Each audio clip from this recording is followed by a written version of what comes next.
We're going to look at two questions in the philosophy of mind. The first question that we're going to deal with today concerns the relationship of the mind to the body. The second question, which we're going to turn to in another week or two, concerns personal identity. What is it about us that makes us think that there is a person that remains throughout time? In other words, what makes one and the same person exist throughout time? And both of those questions deal essentially with trying to get a handle on what is the nature of a human being. I mean, what are we essentially? What are we in our essence? What is our very nature? And so all of these topics in metaphysics are kind of the mind-blowing kind of questions that you think about when you think about doing philosophy. But they're deeply important because without them, you really don't understand what a human being is. And if you think about what the main goals of philosophy are, one of them should obviously be just understanding human beings, understanding the nature of human beings. And so we're going to look at the philosophy of mind today, and particularly we're going to look at Cartesian dualism. And Descartes was a proponent of the view that there are two kinds of things in the world. There are mental things and there are physical things, and he believed that those two things interacted in a way. And that's what a human being is. A human being is an interaction of mental substance and physical substance. So that's the first main question that we're going to talk about during this unit, is about the relationship of the mind and the body. So here's René Descartes. He was around late 1500s, early 1600s, and he's considered the father of modern philosophy.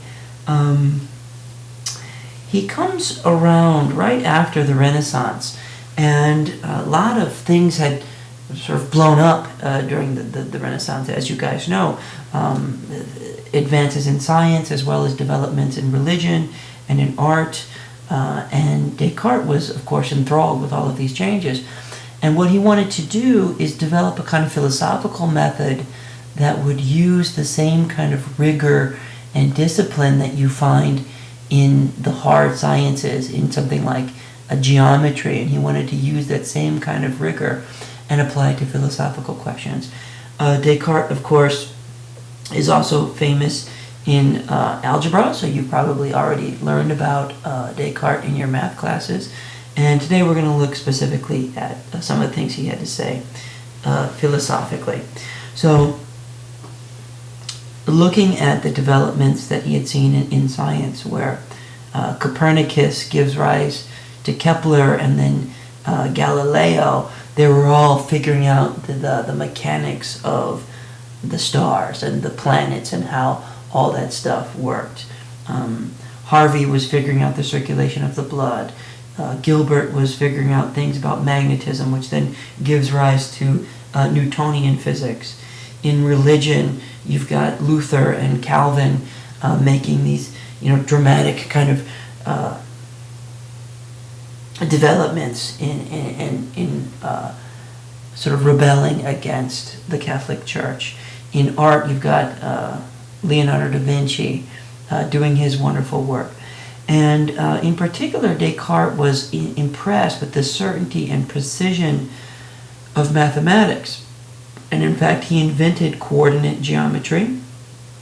And what he wanted to do is bring that same kind of certainty and precision that you find in mathematics and bring that to bear in philosophical kind of questions. So he comes up with this method of philosophy that seeks ultimate certainty. And he says to never accept anything except clear and distinct ideas. He says that when faced with a problem, divide it into its constituent parts and attack it sort of part by part. Order your thoughts from simple to complex. And in doing this process, always check thoroughly for oversights. And he thought that by sort of employing this method that you could achieve some kind of absolute certainty, even in these very kind of difficult philosophical questions. So we're going to look at today is Descartes' approach to the mind-body problem.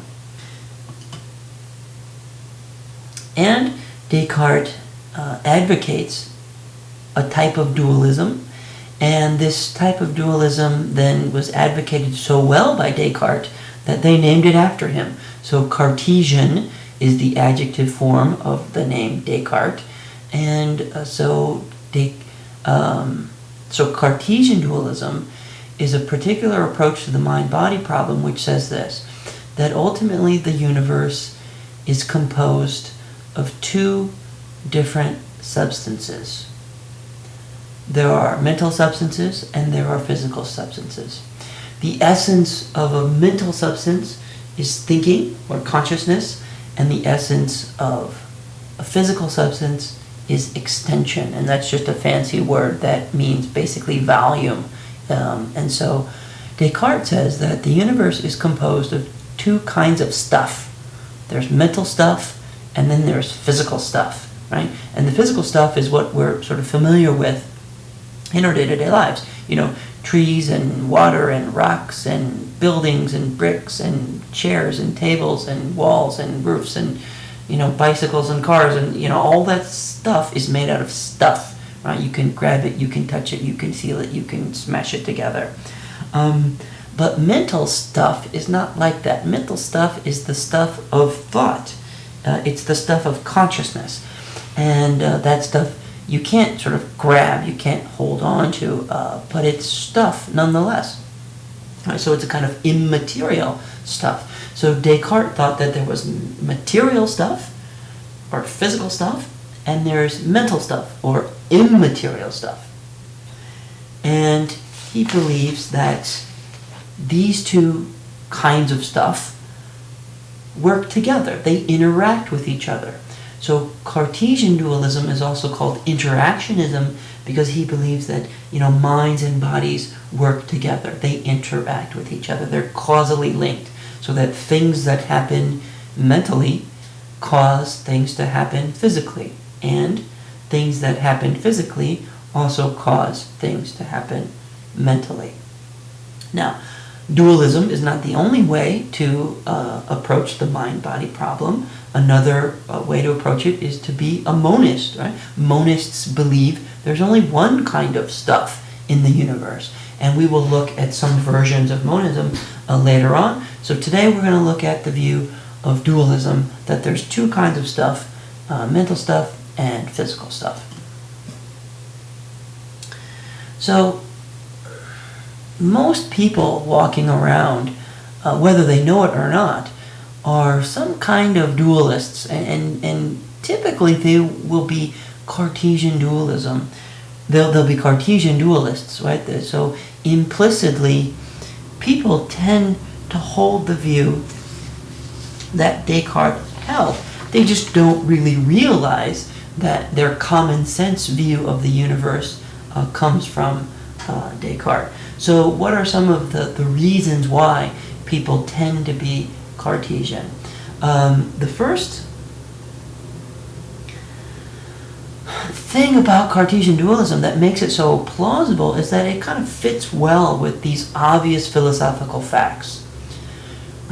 First obvious philosophical fact is that you have a mind. Another philosophical fact is that you have a body. And a third philosophical fact is that minds and bodies work together. But furthermore, it seems like minds and bodies aren't the same kind of thing. That minds have a kind of qualitative content. That when I have a mental experience, when I bite into a lemon and I have that immediate kind of sour taste, it seems sort of obvious that that sourness can't simply be a matter of, say, neurons firing in my brain. It can't simply be a matter of a kind of physical process. So we know that there is a physical process that goes on when I bite into a lemon. There are, nerve endings that are firing that makes the muscles in my jaw contract, which makes my jaw bite down, and there are, sort of chemical reactions going on in my tongue, and those reactions are sending signals to my brain, and, we know all of that. But there's also a kind of quality to the experience that doesn't seem to be reducible to just a kind of physical phenomenon, right? So there is a qualitative feel of experiences, a distinctive taste of apples and pineapples and lemons. There is a distinctive kind of agony of a headache, and those things don't seem to simply be physical phenomena. They seem to be something else, mental phenomena. Another thing is that our mental states tend to have intentional content. They seem to be about objects and states of affair. In other words, they kind of latch on to things in the world. And that seems only possible with a kind of immaterial mind. The next thing that we'll mention about sort of obviousness of Cartesian dualism is that we have a kind of privileged access to the contents of our own mind, that we are that there are kind of private episodes that go on in our mind, whereas events that go on in our body, at least in principle, are publicly observable. So if you cut me open, you can look at the chemical reactions that are going on my tongue. You can look at the electrical impulses that are going on in my muscle fibers or whatever. But you can't sort of look at what's going on in my mind simply by cutting open my brain and looking at that. So if we have a group of people sitting in a room and we say, okay, look around, how many chairs are in the room, right? Each one of us in the room is in a kind of equal position to say with accuracy how many chairs are in the room. We all look around and we say 1, 2, 3, 4, 5. Okay, there are 5 chairs in the room, and we all say there are 5. However, if I say, is Betty experiencing a headache right now? There's really only one person in the room who really knows the answer to that question, Betty herself. And I can look at Betty and I can see that maybe she's rubbing her head, or maybe there's a tear forming in her eye, or she's taking medicine, and I may say, oh, it looks like Betty must be experiencing a headache because after all she's taking aspirin. But I don't really know whether Betty is experiencing a headache. Only she really knows whether she's experiencing a headache. And so it seems that the mind must be something else than simply the body. And furthermore, related to this privileged access, this privacy that we have to the contents of our own mind, it seems like we can't be wrong about it, right? And so that's called incorrigibility. We can't be wrong. So if I feel a pain, I feel a pain, and that's just the fact of the matter. You never experience anything like, oh, that hurts so bad. Oh, wait, no, it doesn't. I was mistaken, right? Believing you are in pain is what it is to be in pain. Experiencing pain is experiencing pain, and you can't be wrong about it. Now, you can be wrong about how bad something is going to hurt. You can, this happens to me all the time when I go to the doctor. I'm very afraid of getting a shot. I'm afraid of needles, and so I always anticipated hurting really, really badly. And then it happens, and then it's not that bad, and I say, oh, wow, it wasn't as bad as I thought it was going to be. And you can be wrong about things like that, but if you feel a pain, you feel a pain. And that just is what it is, to feel a pain. You can't really be wrong about the contents of your mind. You could see a pink elephant, and maybe that pink elephant is really there. Maybe it's not really there, but seeming to see a pink elephant is what it is. So you would never say, it seemed to me that I was seeing a pink elephant, and maybe I wasn't seeing a pink elephant, but it didn't even really seem to me that I was seeing a pink elephant. In other words, if it seems that you're seeing a pink elephant, then you're experiencing a pink elephant. End of story. You can't be wrong about that. The next thing that seems to be obvious is that there's a kind of causal relationship between the mind and the body. That when I step on a sharp tack, something happens in the body, obviously. The skin breaks, the nerve endings fire, but also something happens in my mind, an ouchiness, a painful experience. And then that painful experience then causes other things to happen in my body, namely I shout out, ouch, that hurts, or I start cussing or whatever, and I hop around the room. And then lastly, there seems to be a kind of unity to our mind, that the things that happen in our conscious mind are all kind of unified. So if you have an experience, let's say, of going to a concert, and you're watching the concert, and you're listening to the music at the same time, those experiences all seem to be sort of unified in a single place, namely in your conscious mind. And that doesn't seem possible unless there is this sort of extra dimension to human beings besides the merely physical thing. So because dualism seemed to sort of obvious to many people around the world, we can trace back this view at least to Plato. But of course, I don't think even Plato invented the idea of dualism. Dualism seems to be a kind of very natural default position for all people around the globe throughout history. We saw an article in our last unit called "The Ghosts We Think We See," or something like that, and that was about how natural it is for human beings to kind of apply agency to phenomena when they experience them. And of course, Plato realized that too, and Plato, of course, was deeply influential in Western civilization, so it's not surprising that most of us walking around in the Western world are dualists. Plato had a different kind of version of dualism than Descartes, and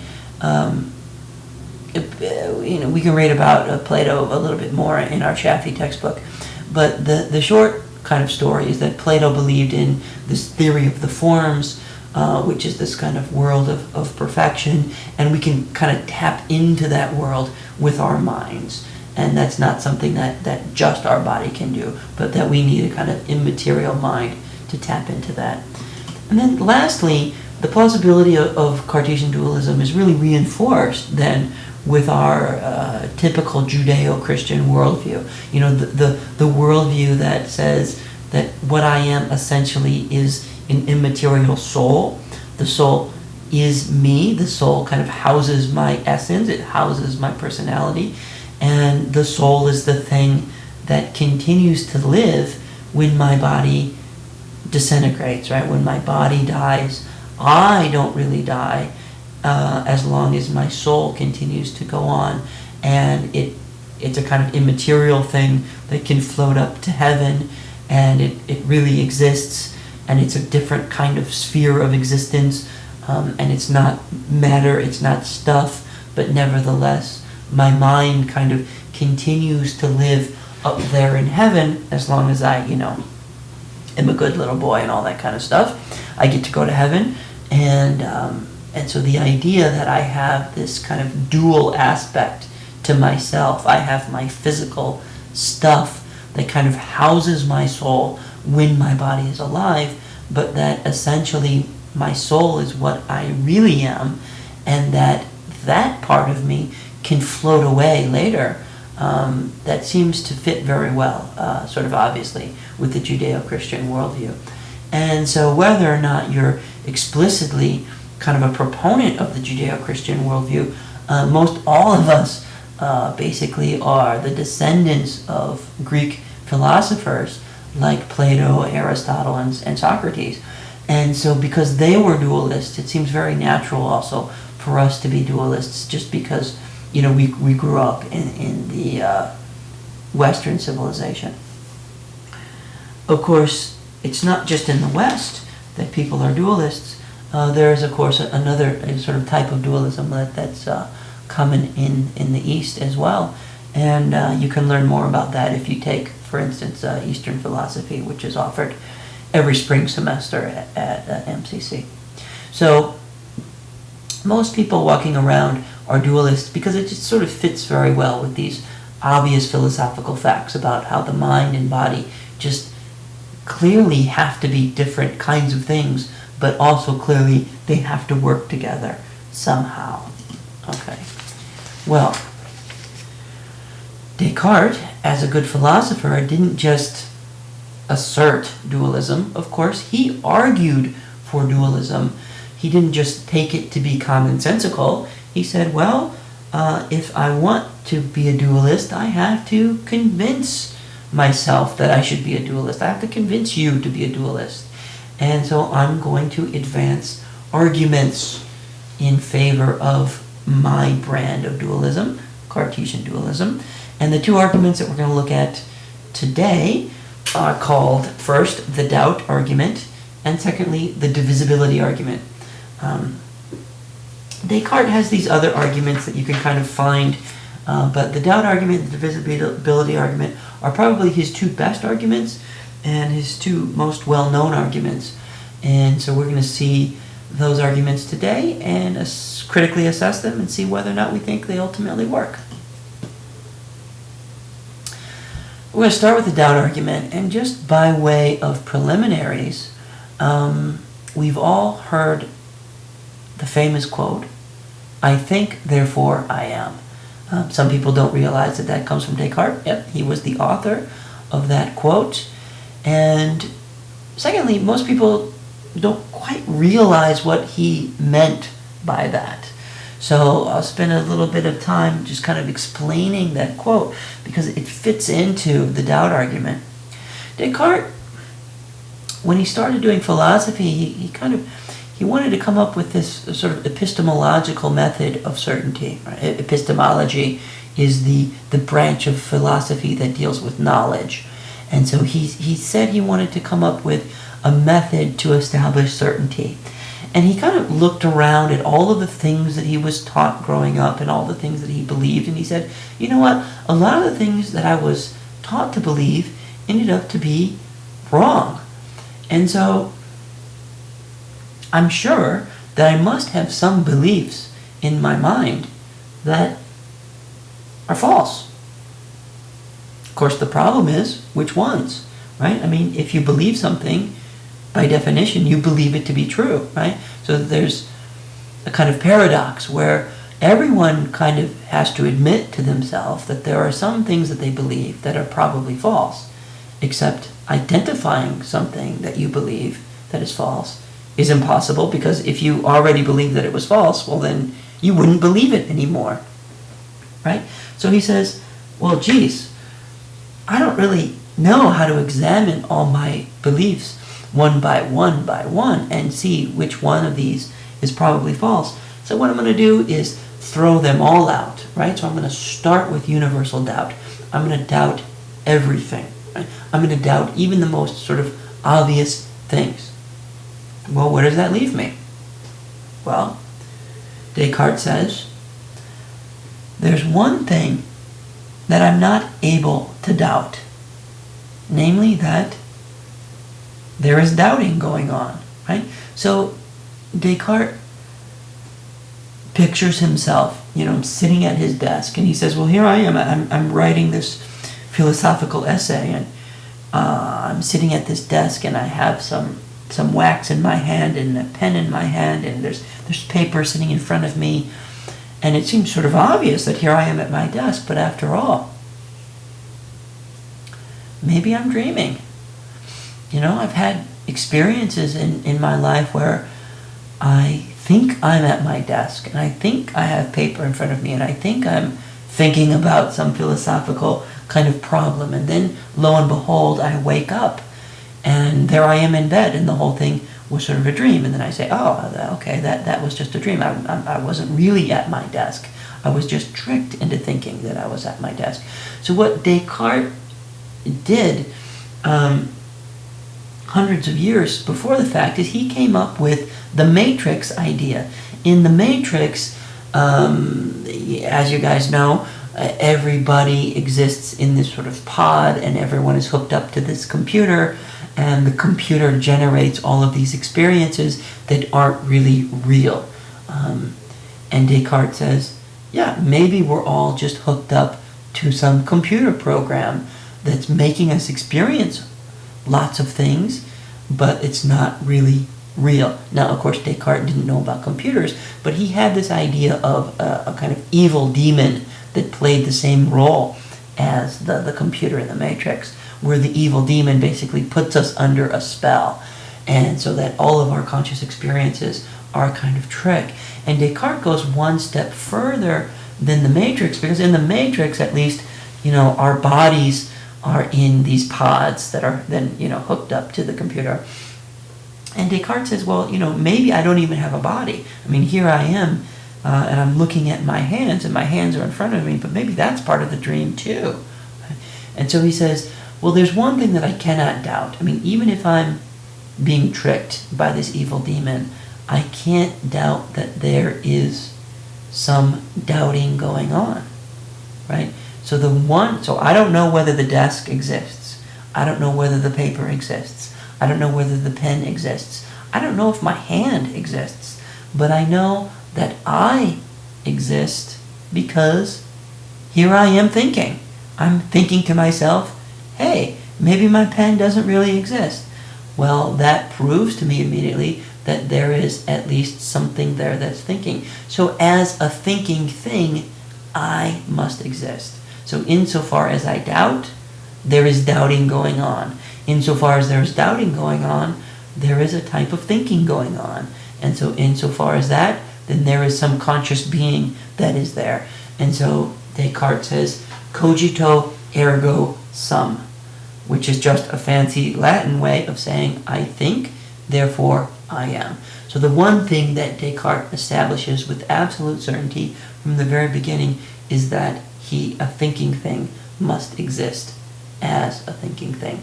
And then from there, you can go and read more about Descartes, but that's just his first step. And then he goes on to prove that God exists, and then he goes on to prove that external objects exist, and mathematical objects, and blah, blah, blah, blah, blah. So the story continues from there, but he starts with the idea that he, as a thinking thing, exists. So that's the first kind of preliminary of the doubt argument.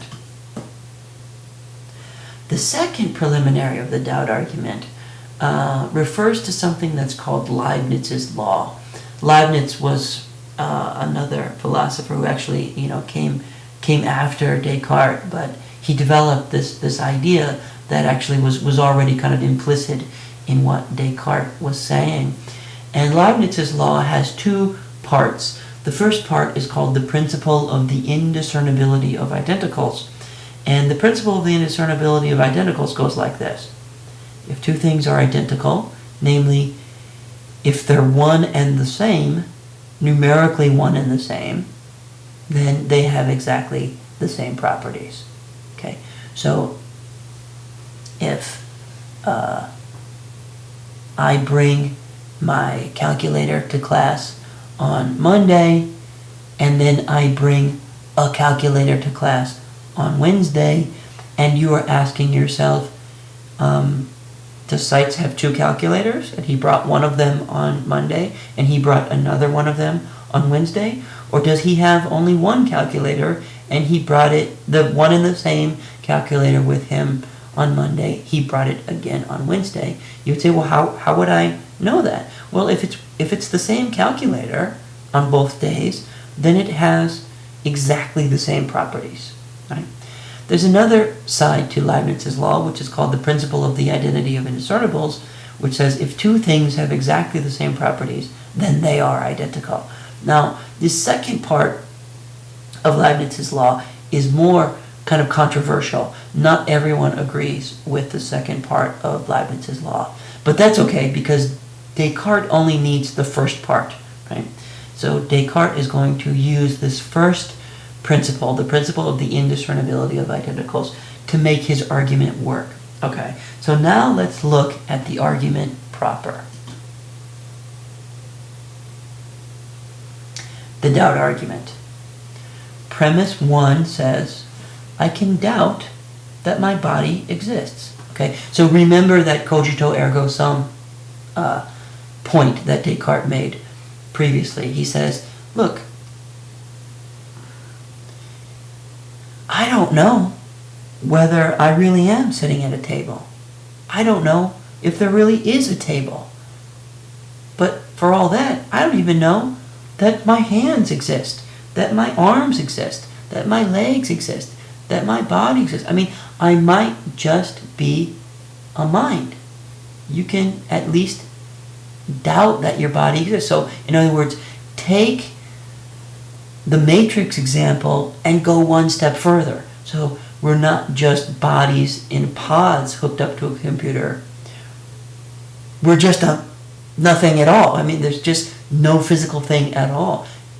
And yet, your mind is still there. You can at least doubt that your body exists. On the other hand, the second point of the cogito ergo sum argument says, but I cannot doubt that my mind exists. Once I say to myself, I doubt that blah, blah, blah, well then there is doubting there. If there is doubting, there is consciousness there. If there is consciousness there, then there is a mind there. There is thinking going on.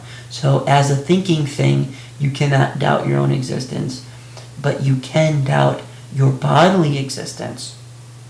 So maybe what the demon has tricked us about is that we have a body. Maybe we really don't have a body.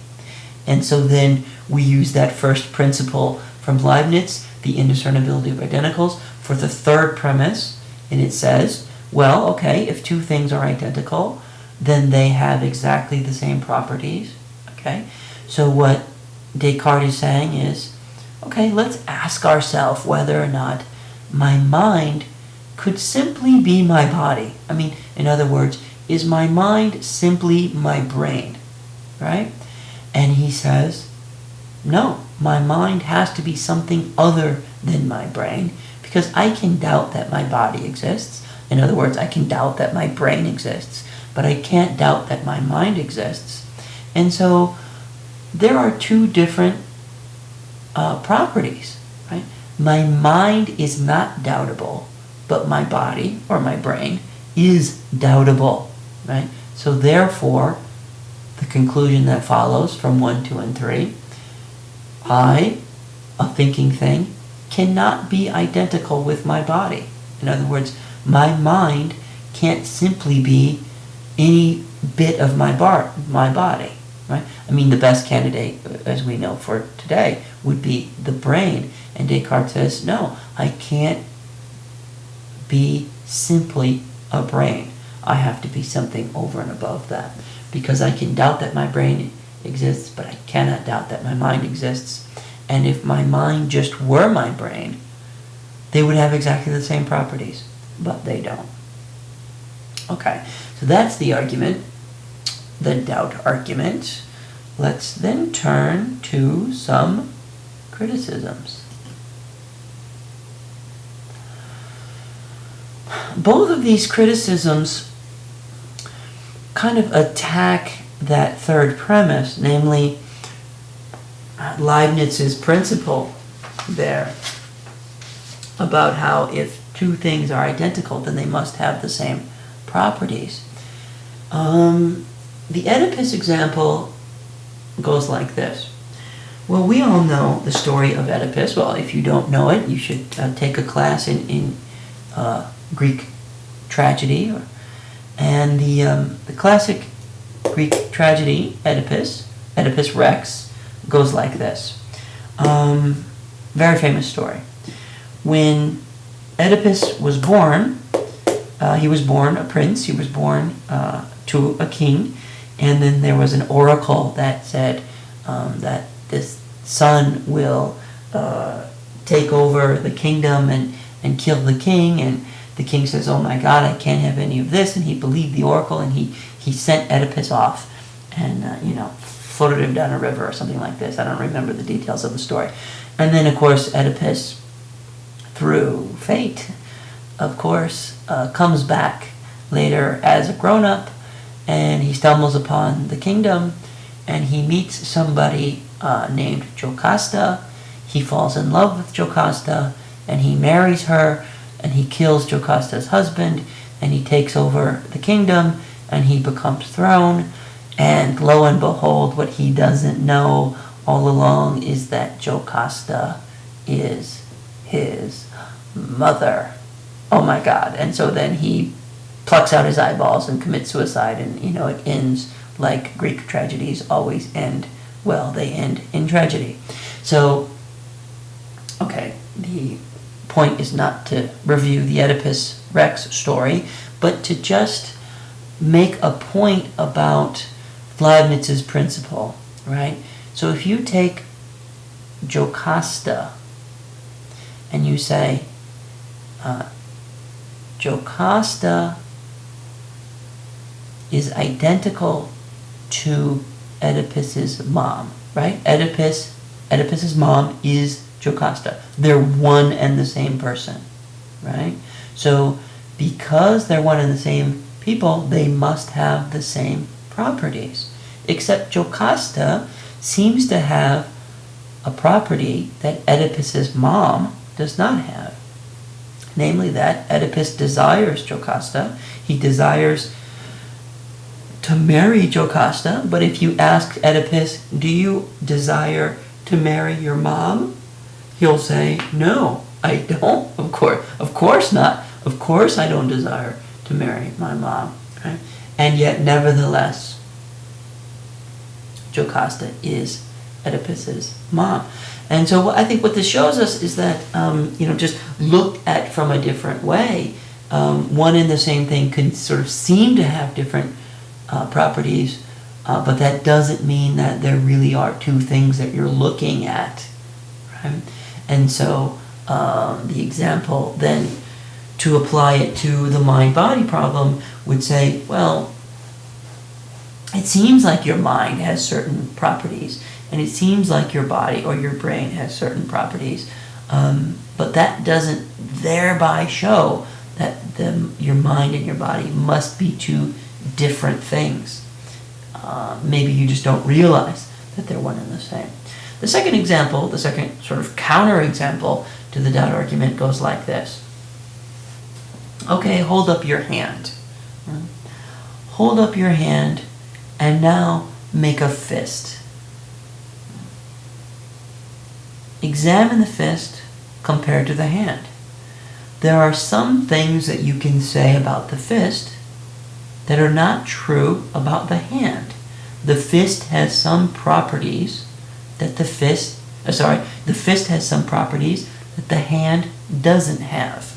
Let's say, for example, the fist is good for pounding on the table. The hand is not good for pounding on the table. The fist is good for punching someone in the nose. The hand is not good for punching someone in the nose. The fist is tight. The hand is malleable, right? And so the hand and the fist have different sets of qualities. They have different properties. But does that show us that the fist must be something else than the hand? No. The fist just is the hand in a certain configuration. In other words, the fist could not exist without the hand. The hand, of course, could exist without the fist. I mean, you could have a hand and never, ball it up into a tight fist. But you couldn't have a fist without a hand. And if we apply this back to the mind-body problem, you say, maybe the mind just is the brain in a certain configuration. In other words, when the brain is doing something in particular, when it's doing some kind of special activity, then a mind exists. You can have a brain, of course, without a mind. For instance, if you have a dead body and you take the brain out and you plop it down on the table, there's a brain there, but plausibly there's no mind there because the brain is not doing brain stuff. It's not doing brain functions. It's just a blob of goo at this point. But, so says the counterexample, You couldn't have a mind without a brain, just like you couldn't have a fist without a hand. And so that seems to show us that first principle from Leibniz, the indiscernibility of identicals, seems to be wrong. That the fist has some properties, the hand has other properties, but that doesn't thereby show that the hand and fist must be two separate things. The fist just is the hand, but when the hand is doing something in particular. Okay. Now we're going to turn to the divisibility argument, which is the second argument for Cartesian dualism. And it's arranged as a standard categorical syllogism. So that's a kind of special type of argument that we'll look at. And it goes like this. Premise 1, all extended things are divisible. Premise 2, no minds are divisible. So therefore, conclusion, no minds are extended things. Okay, let's take a look at this step by step. The first premise says all extended things are divisible. Now remember, extended things is just Descartes' fancy way of saying physical things. Okay?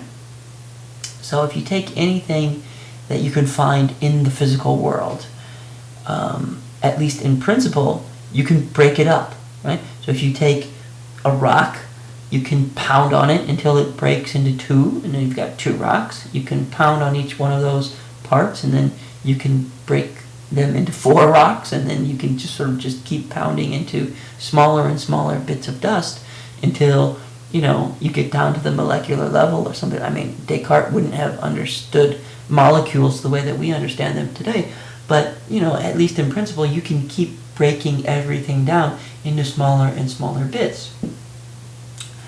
The second premise is, yeah, but minds aren't like that. You can't take a perception and cut it in half and have half of a perception on one side of the room and half of a perception on another side of the room. You can't take a thought and cut the thought in half and throw half of the thought away and save the other half of the thought. Right? You can't take an intention and break it up into half or quarters or sixteenths. Right? Minds just don't work like that. They're just not divisible. So anything that you find in the physical world, at least in principle, is divisible, but no minds are divisible. So that shows us that no minds are extended things. Now, as I mentioned, this argument is a categorical argument. It's a standard categorical syllogism, and because it takes this standard form, it even has a name. The name of any argument that takes the same shape is called an AEE2. That's just a kind of label that we put on these arguments of this type. If you want to learn more about argumentative structure, you should take Philosophy 155, which is logic and reasoning. And so for these next couple minutes, kind of bear with me. If you haven't taken logic, I'm going to give you a very quick course on Venn diagrams. And if you have taken logic, this will be a really refreshing review for you, and you'll say, yes, I understand all this stuff because I had it in my logic class. So Venn diagrams go like this. Here's the divisibility argument. We can use these circles to represent the three categories of things that we're talking about in the argument. We've got divisible things, we've got minds, and we've got extended things. And each one of those categories, at least potentially, overlaps with one of the other categories or both of the other categories, right? So in the very middle of the Venn diagram, you have the set of all the things that are divisible and minds and extended things. And then, of course, you've got the overlap of things that are just divisible and extended. And then on the sort of outer area of each circle, you've got just say the extended things that are not minds and are not divisible, or just the divisible things that are not minds and not extended things, just the minds that are not divisible, not extended.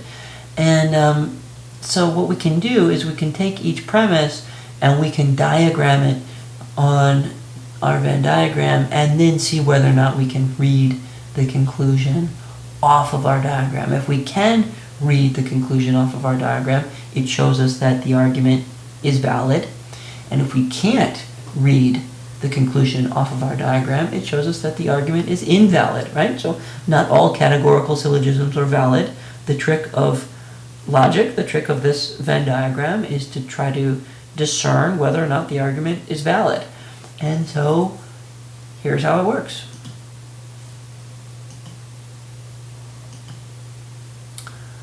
The first premise says all extended things are divisible things. So what we do is we take that extended things circle and we say, okay, of all the extended things in the universe, they all exist within this circle. And we're going to block out the outer edge of the extended thing. So we're going to say it's impossible for something to be extended and not be divisible, right? And so we've blocked off that area. So all extended things then are sort of pushed into the divisible things category. And that's exactly what the first premise says. It says, oh, of all the extended things, all of them are within the category of divisible things.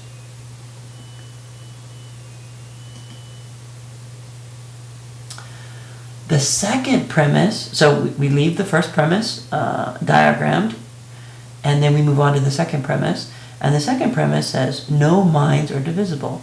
So now we've added a second shading, and the second shading then crosses out that overlap. Any area that overlaps the divisible things and the minds gets crossed out. We say, well, there can't be any minds that are within the category of divisible, so we block that out, right? So when we block it out, it means there ain't nothing in there, right?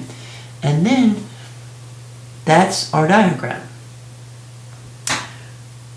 In other words, this is a kind of visual depiction of the information that's contained in first premise and in the second premise. Now, if that information is sufficient for us to read the conclusion, then the argument works. It's at least valid. So, the conclusion says no minds are extended. And does the diagram show us that no minds are extended? Well, you can see that the overlap between minds and extended is completely crossed out. We crossed out some of it in our first premise. We crossed out more of it in the second premise, and there's no more overlap, right? So anything that's a mind has to exist outside, it has to exist in that sort of outer area of the mind circle, outside of the extended things circle. That shows us that the argument is valid. However, that doesn't show us necessarily that the argument is sound. So one thing that we want to distinguish in philosophy are arguments that are sound from arguments that are merely valid. So this argument is at least valid, but it doesn't mean that we have to accept the conclusion, because maybe the premises are true. And if the premises aren't true, then the conclusion is not necessarily true. So are there reasons to believe that the premises aren't true? Yes, there are. So the criticisms to the divisibility argument focus on that second premise, that no minds are divisible. And there are two examples that we'll give you that seem to suggest that minds maybe are divisible in a certain way. If you've taken intro to psychology, even in high school, if you took a kind of intro psychology class, you probably heard about the famous story of Phineas Gage. Phineas Gage lived in the mid-1800s and worked on the railroads. And there was a famous accident, right, which made Phineas talked about in psychology classes to this very day. The accident happened like this.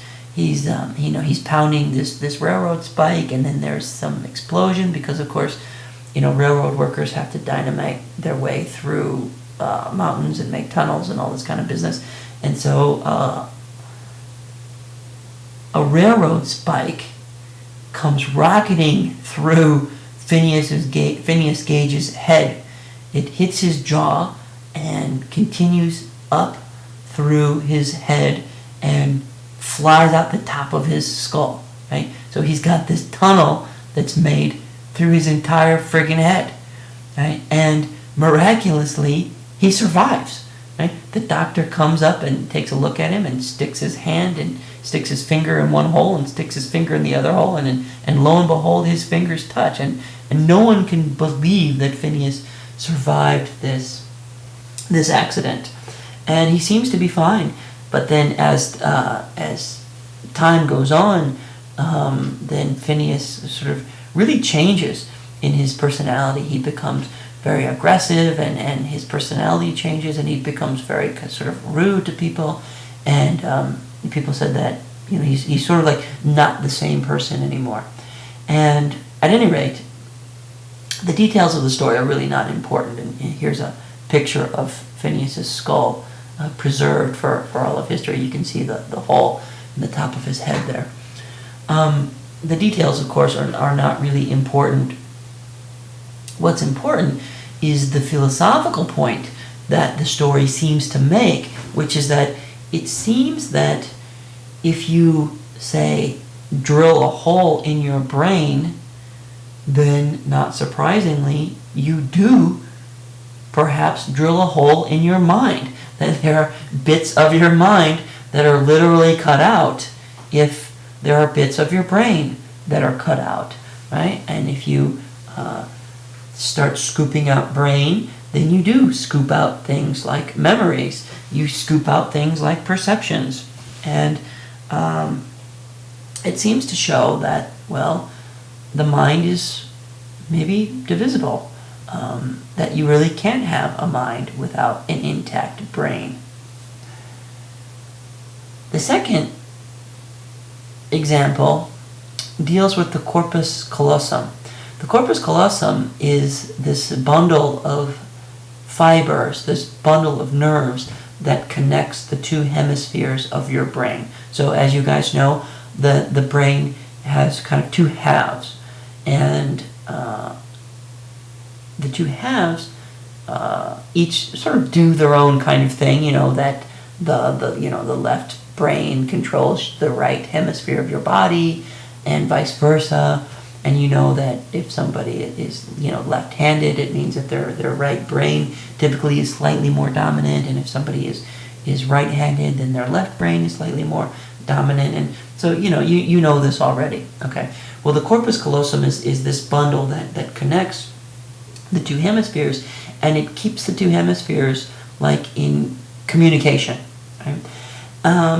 Well, there is this surgery that is done to people who are suffering from severe epileptic seizures, and one way that you can cure them of severe epileptic seizures is to cut the corpus callosum, and so that surgery is called the corpus callosotomy.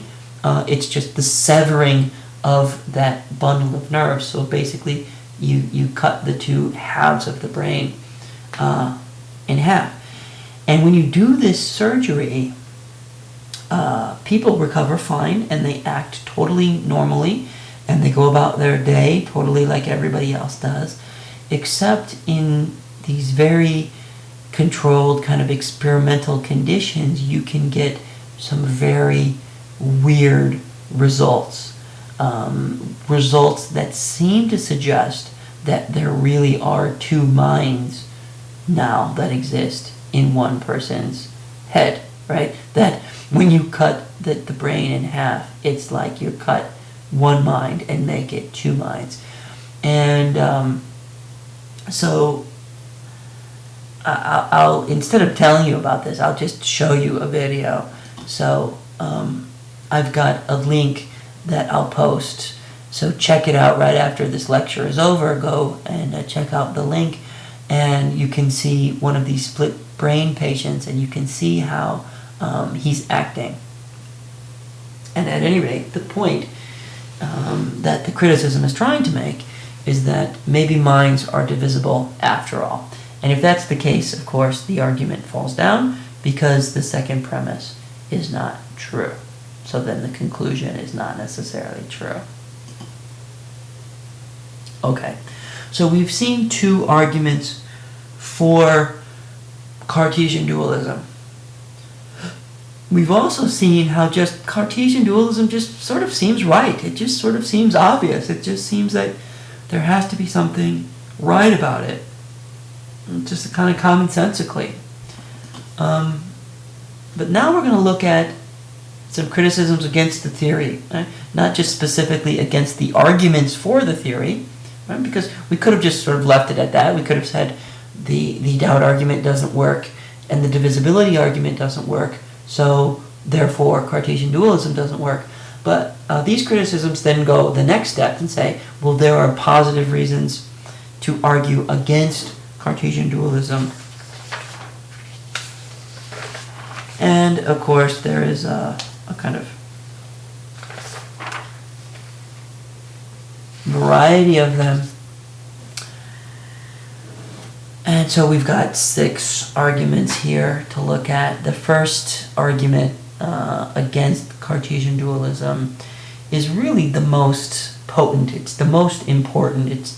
It's kind of the single biggest problem of Cartesian dualism, and that's simply that Cartesian dualism never really explains how two radically different substances could ever causally interact. It just remains paradoxically mysterious, right? I mean, if the mind is one thing, if the mind is immaterial, and the body is quite another thing, if the body is physical, if it's material, if it's made out of stuff, it seems impossible that the mind stuff and the body stuff could ever really interact, right?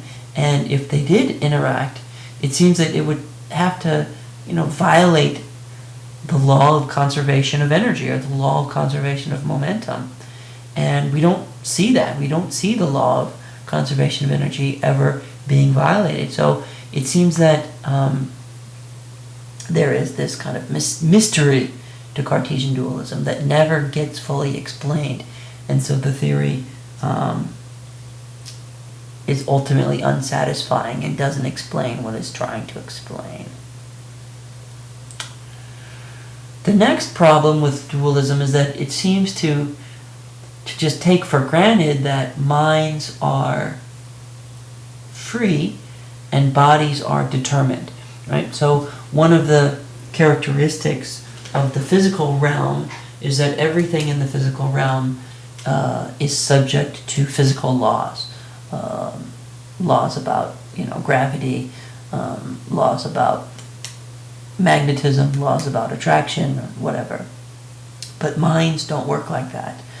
And so the problem for people who deny Cartesian dualism or dualism of any sort is to explain how a completely physical system could be free, right? So if all I am is a body and I believe that I freely make choices in my mind, and my mind is simply just an aspect of my body, I need to explain how that can exist, how that can happen.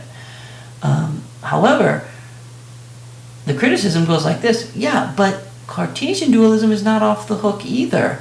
That it's just sort of like assumed that minds are free and that bodies are determined, but it's never really explained how minds are free. There doesn't seem to be any room for freedom in Descartes' picture. The third problem is the so-called problem of other minds. We take it as obvious that not only that I have a mind, but that you have a mind, right? So the contents of my mind are kind of immediately knowable to me, but when I see you walking around, I see your body doing certain gestures, I sort of just take it for granted. I take it as an obvious point about reality that those gestures and those bodily movements are connected to a mind. But if Cartesian dualism is true, it seems to lead us to a kind of skepticism about other minds. If minds are immaterial and all we're ever immediately aware of is either the contents of our own mind or perceptions of other bodies, other kind of physical events going on, I can never immediately perceive your mind. And so I never really know whether or not you have a mind. It seems at least just as plausible to say that you're a sophisticated robot, that you are just a machine. In other words, you are a body walking around, but that you don't have any consciousness that's directing that body. That's called a philosophical zombie, right? To put it another way. Philosophical zombies are just like us, materially or physically. They're just like us, but what they lack is consciousness, right? And if Cartesian dualism says that minds must be these extra things, they must be these immaterial substances that latch onto our bodies, but we can never be aware of them other than in ourselves. We don't know whether or not there are any other minds. And so this problem is called the problem of skepticism of other minds, or it's also called the problem of solipsism. Solipsism is the view that only I exist, only my own conscious mind exists, and there is no other conscious minds. The fourth problem is related to the problem of other minds, and it's the so-called problem of individuating minds. And it goes like this: even if I could establish that there are other minds, I have no way of individuating which mind is mine and which mind is yours. If we have physical objects, we can kind of distinguish one from the other because they take up different space, even if they look exactly the same. So if I have two calculators and they look exactly the same, they have exactly the same qualities, except one of them is in my right hand and one of them is in my left hand, then I can count them. 1, 2. I clearly have two things. But if I had a series of minds, and let's say we all go to a retreat where we're going to sit down at some temple somewhere and we're going to meditate, and we become masters at meditation, and so we can clear all the contents of our minds except we are all meditating on the candle that's burning in front of us. So we all have this sort of identical image of a candle burning in our mind's eye, and that's the only thing that's in our mind. Then we have a bunch of minds that have no contents other than this exact same sort of perception or image. Well, how would we count the minds? If they all have the same qualities, there's no difference in that respect. But we can't count them in terms of locating them in different spaces. We can't say that one mind is over there and one mind is over here. One mind is in the back of the room and one mind is in the front of the room. Why? Because minds, according to Cartesian dualism, are not material. They don't take up physical space. They're not locatable in space. So you can't have one mind here and one mind there because minds aren't anywhere. And so you would have this weird kind of phenomenon where you wouldn't be able to count one mind next to another mind.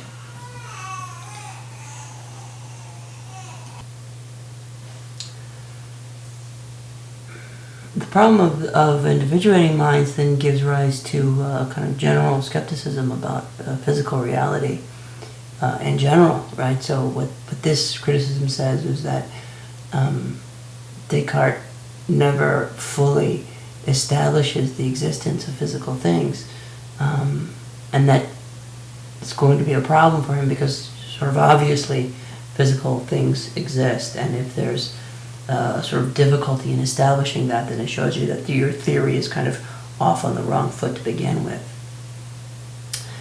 And the sixth criticism is about sleep. If it's the case that we are kind of mental entities, what happens to us when we're deep asleep or when we're unconscious? Descartes would seem to have to say that we don't exist. And of course, he did say that, which is why for Descartes, every time we were asleep, he thought we were at least a little bit conscious. In other words, like for Descartes, when you're sleeping, you're always dreaming a little tiny bit, so that there's always some kind of mental event going on. Because if there weren't, then it would be like you didn't exist at all. And that seems sort of absurd. Well, we know now that there are moments where we're not conscious at all, that we're in a coma or deeply asleep. And we don't believe that we don't exist during that time.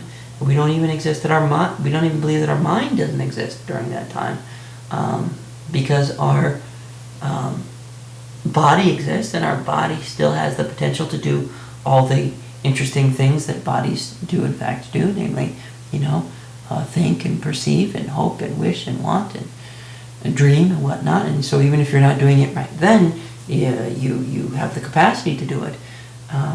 And so you exist through those moments of deep sleep or moments of unconsciousness.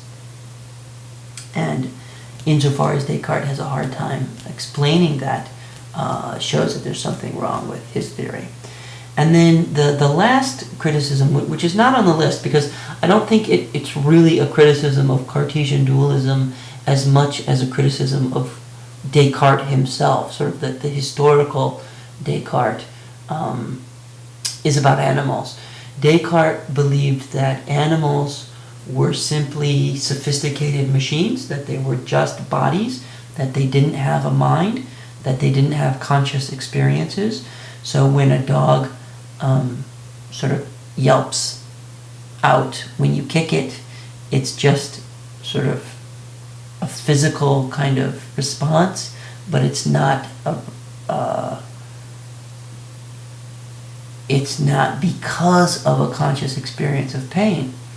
And that legacy of believing that animals were not conscious sort of led to just a long and proud tradition of people, doing all kinds of, terrible experiments on animals. So people who are in the animal rights movement really look back and kind of lament the fact that Descartes didn't believe that animals were conscious at all, because it really gave them an excuse to do whatever they wanted to animals without any concern for their well-being.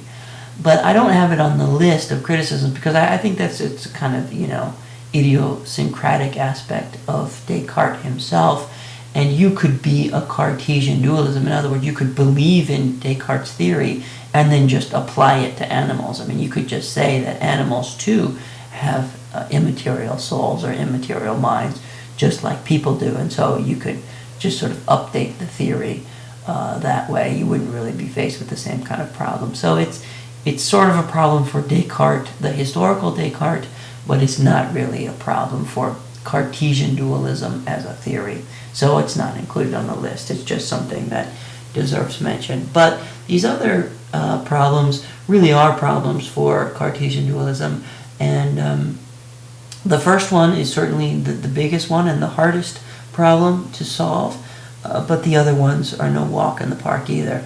So because of these criticisms, it seems that we're going to have to turn to another type of theory. So the next thing that we'll look at is theory of monism, which, as the name implies, is a kind of direct rejection of dualism. And monism says that there's only one kind of thing that exists in the universe.